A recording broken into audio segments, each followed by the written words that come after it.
and welcome to this Carveco Maker tutorial, where today we are going to use Carveco as a CAD system and draw up, or use some of the tools in Carveco to draw up a spacer to go into the mini lathe to extend the x-axis. So to start this job, we go into New Model, and we're going to be making this in the mini mill. So the x-axis is going to be 100 millimeters long, and it's going to be 50 millimeters in the Y. Resolution maximum, we're working in millimeters, and the orientation. Now, because this is a milling machine, or a converted mini mill, it's a converted X2 actually, mills normally start in this back corner here. So we're going to press OK. So this is the opening screen in Carveco Maker.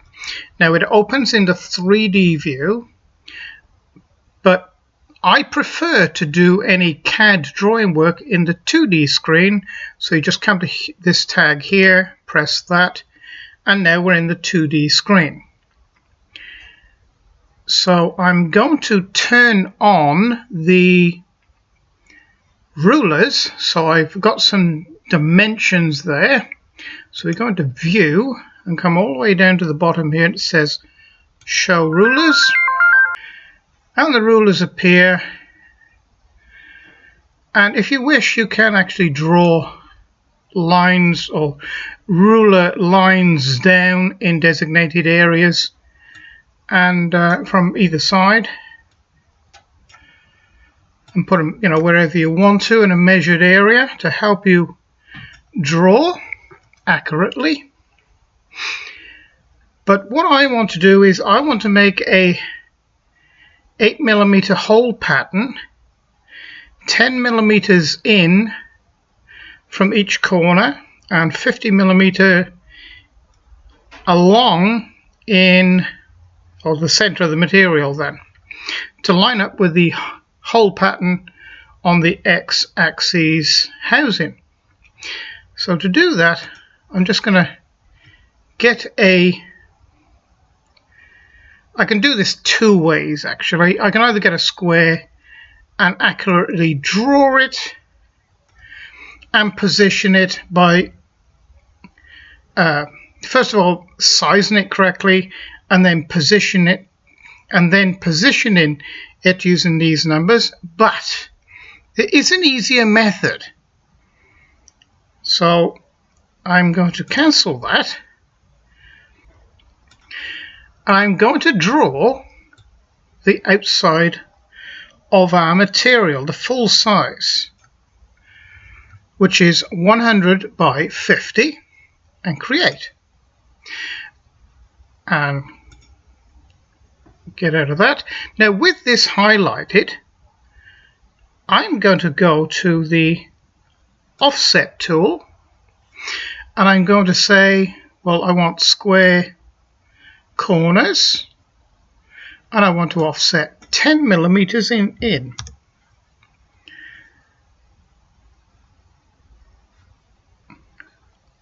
Press offset, and that now is very, very accurately positioned and placed.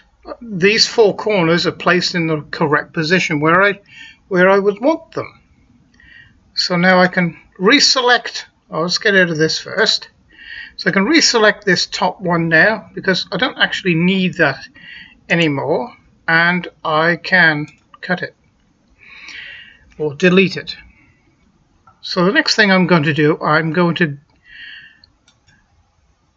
get a circle tool here, and if you notice, we're snapped right to that corner, and I want to make this, so it's 10 millimeter by 10 millimeter, which is exactly right. 10 millimeter in from this edge, 10 millimeter in from that edge, exactly.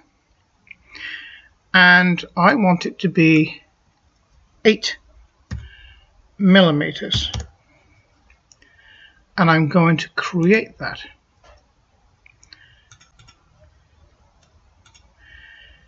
So get another circle, and I'm going to repeat this process, so making sure that I have it in the right area. So it'd be -40, so that's -40 from this top edge, so it's 40 millimeters down and 10 millimeters in the X this way. 8 millimeters and create. So it's as simple as that. Cancel, pick again, verifying 90 millimeters up from that edge. So remember the 0, 0 is here, so the measurements we're taking, or the measurement this box is showing, is from this 0, 0 position. And again we want 8 millimeters. Create. So get another circle, put it here, 8 millimeters, verify that it is in the right position, create, cancel, and our last one, now we want it in the center of the material, so the cursor will change there. That is now indicating to me that this is the center of the material. Carveco has found the center, so it's actually snapped to that line as well. And this is verifying that it's 50 millimeter in the X and 40 millimeter down, which is exactly right. And we will put the correct dimensions in here. 8 millimeter hole and create. And we have now all our holes. So what I want to do next is I want to remove some of the material inside here to just lessen the weight a bit, I suppose.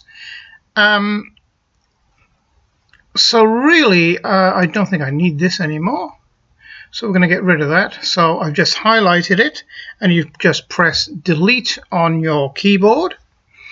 Now I'm just going to do a bit of a shape here. I'm going to take two areas out here, two, sort of oval areas, one there, because I want to leave the material here and all the way around the outside and down through the middle here. So what I want to do is I just want to get roughly in the center here and draw a circle like that. Let's give it some dimensions. We'll say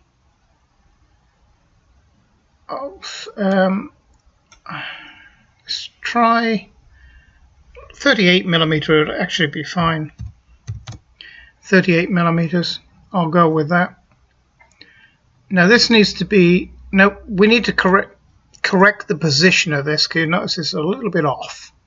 So what we're going to say is minus 25. We'll put it in the center of the material, and the X needs to be I'm actually going to put that as 30 because it's a little bit offset, and we're going to press create. Okay, so we're going to come out of that one. Now I could highlight this one and go to the block copy and say that, let me see, we want a 10mm gap here, 10mm gap here, columns, let me see, rows, one row, 2 columns, apply. Okay, so we can highlight that one now and move.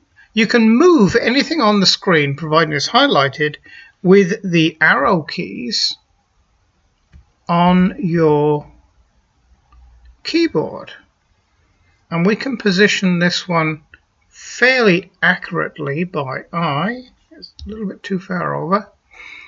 I know it's parallel in the X. That will do us. That will do us. Okay, so I'm just going to lose some of the material here and here, get rid of quite a lot of the bulk of the material, and yeah, that'll be fine. So basically we have drawn up in the CAD part of the system a part. So now what we're going to do is make the tool paths for this part. This is going to take 3 machining operations.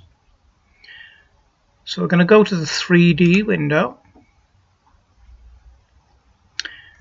and now what I did just there was I got my scroll wheel pressed down and I'm just moving the mouse around. So that's how to move it around within space. If I bodily wanted to move that, I would just hover over it, press both keys down together, and I can move it bodily around.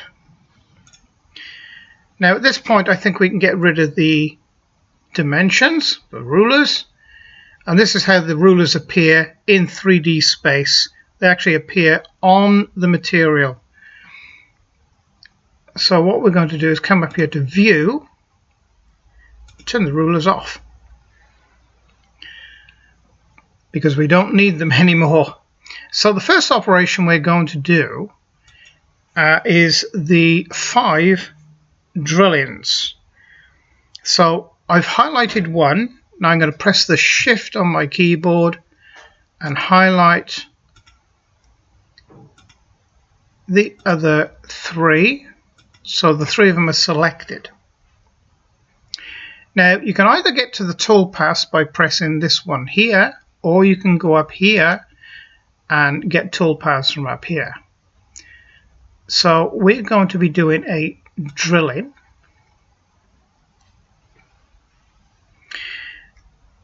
Now we're going to be doing a drilling in 2 separate methods.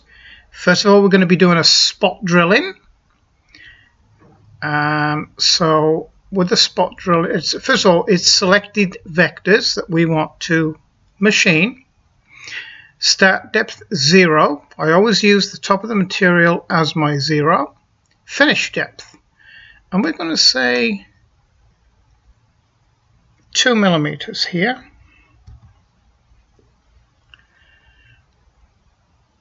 Okay. So we're going to select a tool, and we're going to say, let me see, it's aluminium.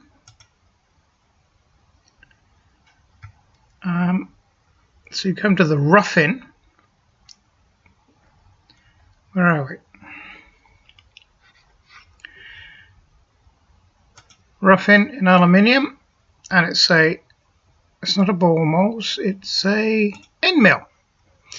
Although it's going to be a drill, we're going to call it an end mill. And we're going to select that one. And we're going to go in and, we're going to go in then, and we're going to say step down we want to step down 1 millimeter at a time. The feed rate's okay. That's the rate of which it's going to move from A to B. Plunge rate,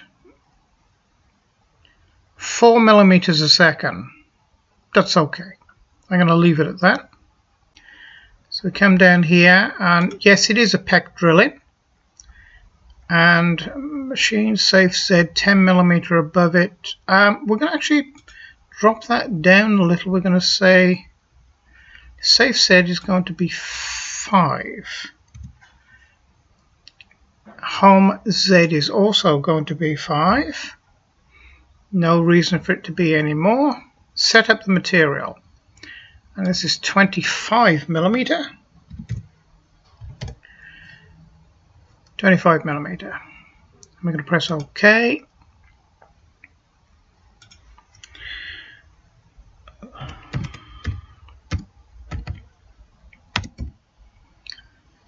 One 3 millimeter.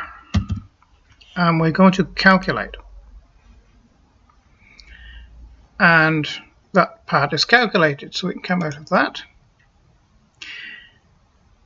Now with these 3 holes selected, we're going to do a second drilling operation.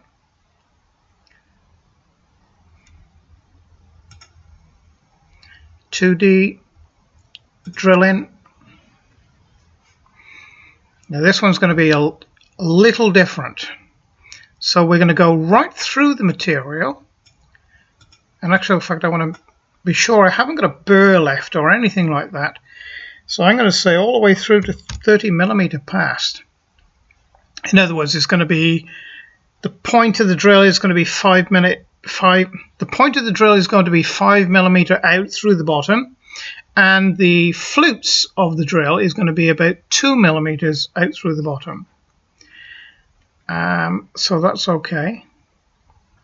Selected vectors again. Tool. So I select a tool. Now this time it is going to be okay. So what I'm going to do is I'm going to select this. That's a ball mill. End mill. I'm going to select this end mill. I'm going to copy this end mill. I'm going to select the copy which is above, and then we're going to edit it because it's a different size. It's actually 8 millimeters. So we have to alter the diameter to 8. Step down. At this point in time, we don't have to alter anything else. We OK that. And we select that. And now the new tool will appear in our selected tool. Step down.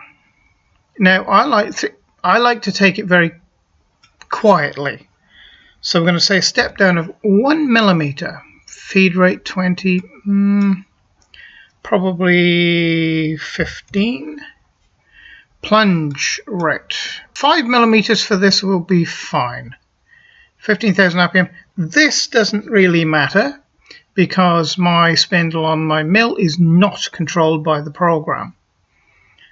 Obviously that would be for a CNC router, and it's my experience that CNC routers don't drill very nice holes. You can do them with a mill, but you can't really use a drill. Use PEC drilling. Retract.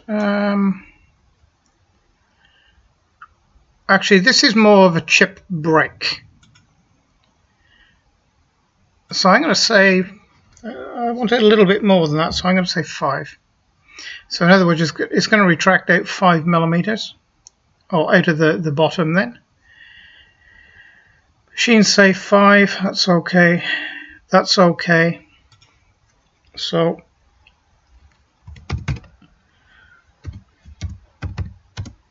eight millimeter, and we're going to calculate. Actually, let's turn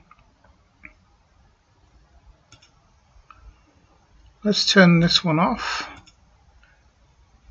That's better. Now we can see that this one has been formed. Okay, so now we can drop out of that, and if this annoys you, you can switch it off by coming to the light here, and then they're switched off. So the next thing we want to highlight is the two inner.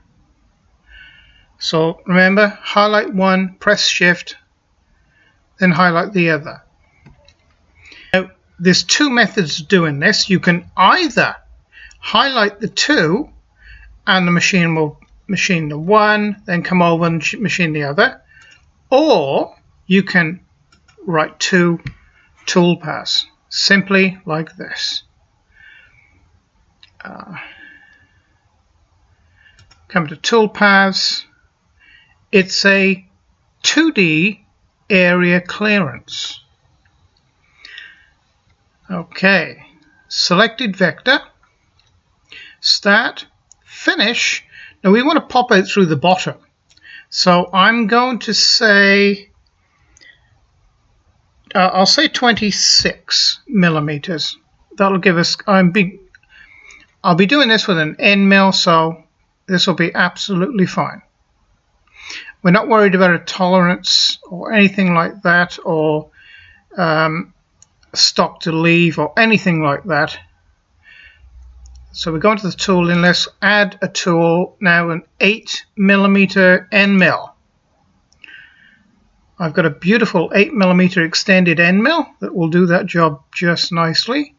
So we're going to select that one. Now then, let's go in here, step over. That's okay. Now, because my little mill has a 350 or 375, 350 watt motor, it's only a little half-horse motor, so it's a good motor, but this is probably going to be a little bit heavy for it. So we're going to say 2 millimeters. 20 millimeters. That might be a bit. It'll probably manage it actually. Plunge rate 6 millimeter. That's okay. We've said before the RPM doesn't matter at this stage. Now then, we don't want a raster, we want an offset. We want to start at the inside, climb milling. Climb milling always gives you a better finish than conventional.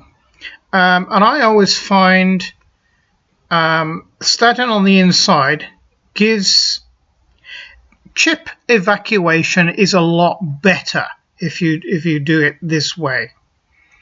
I find add ramp moves absolutely definitely. I'm going to run with what is suggested here to me. 10 degrees is fine. Zigzag height. We'll start 2 millimeters above the material. I think that will do us fine. Safe Z 5 millimeter. This is all okay. Now then,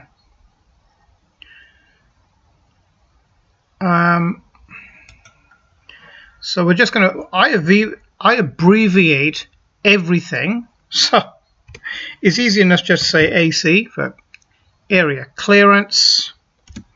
8 millimeter, just a little bit of tool information. 8 millimeter end mill. As long as you can understand what it is, it's fine. Calculate, and it's done. Okay. So now we choose this one. and we do the same again. No, it's not a vector, it's a toolpath. That's an area clearance, and we're going to finish depth at 26 millimeters. Add a tool. It becomes fairly routine actually after you've done this a few times, but I do like to check everything. 2 millimeters, 20 is fine. Plunge rate 6 is going to be okay. Offset raster, climb milling, start on the inside, ramp moves. Oh, it's remembered that.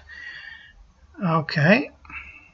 Carveco actually does preempt what you're doing.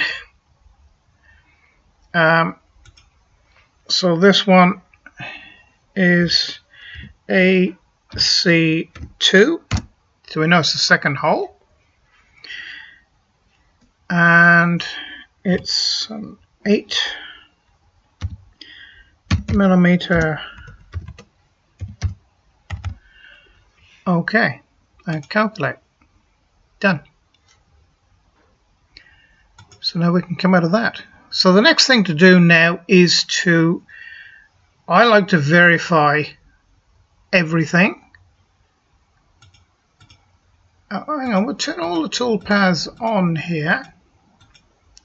So we'll turn them all on, and we'll go to the isometric view, like that, where we can see the toolpaths, and we will simulate all the toolpaths.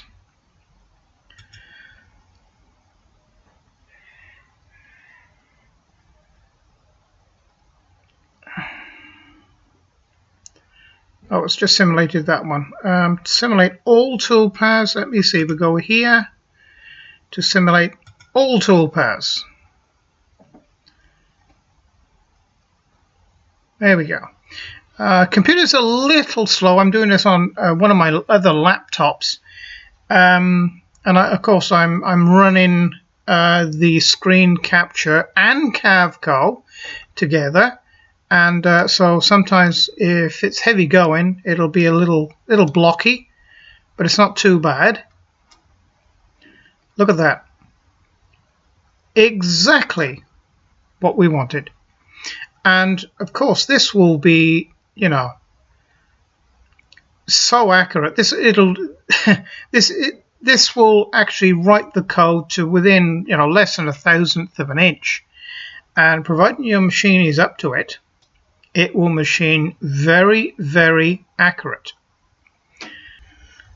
Okay, so now we're reasonably satisfied that this is exactly what we want. Now it comes to saving the toolpaths. Now, I have a lot of people contacting me saying that they can't find their machine in the listing. Well, I'll show you exactly where to go. So we're going to, if you just hit toolpaths, you get the little emblem here for the 3.5-inch floppy disk, and you press that. So here's all the toolpaths here. We'll take them, if you hit this double arrow one, it takes them all over. So we'll do these in order. So this is the first one. This is the 3mm drilling. Now then, we don't want it on desktop. I want to, let's browse where we're going to put it. We're going to put it in the removable storage that I have. And we're going to open that. So it's in slot F. Now, so we need to name this. Okay, so it's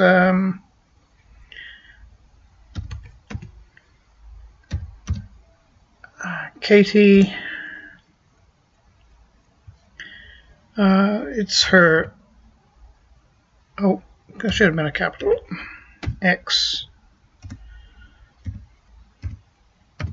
mod. Modification for the X. So this is the first cut, so we're going to say cut 1 3mm,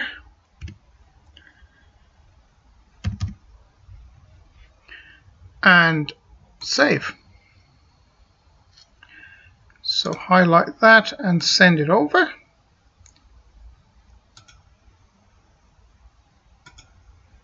Okay, this one cut out, and it's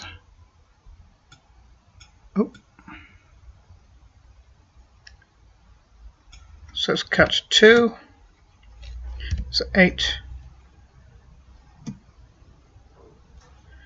8mm drill. Let's save that one. Oh, I should have told you how to save it. So here we go.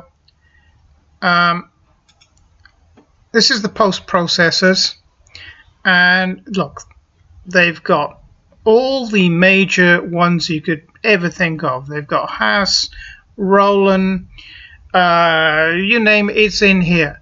A Tormax down the bottom, Mitsubishi.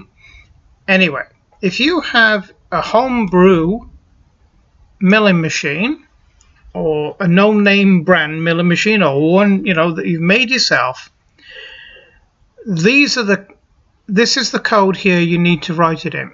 Standard G-code tap, either inches or millimeters. So that's that one. And I think I've already saved it, but we'll do it again. We've already done it. That's okay. So that's where you'll find it. So we'll put this one back over there. And the first of the 8mm here. There it is. So this is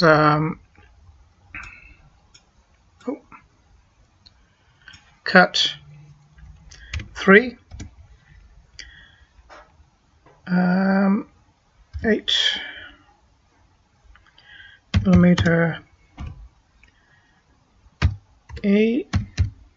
mill. Save. So you do understand now about the post processor and how to find it. And of course, G-code millimeter or G-code inch tap is the standard G-code that every machine that uses G-code in any form will understand it. This is cut 4. I just like to split it up. That's why I did this in 2, shall we say, different separate cuts. And save. So that's it. So this is how basically you can use Carveco to do your CAD and CAM work for your machine. You don't actually need any other program other than this. So thank you for joining me. I hope you've enjoyed this video today, and if you have, please press like and subscribe, and well, it's bye for now until the next video. Bye now.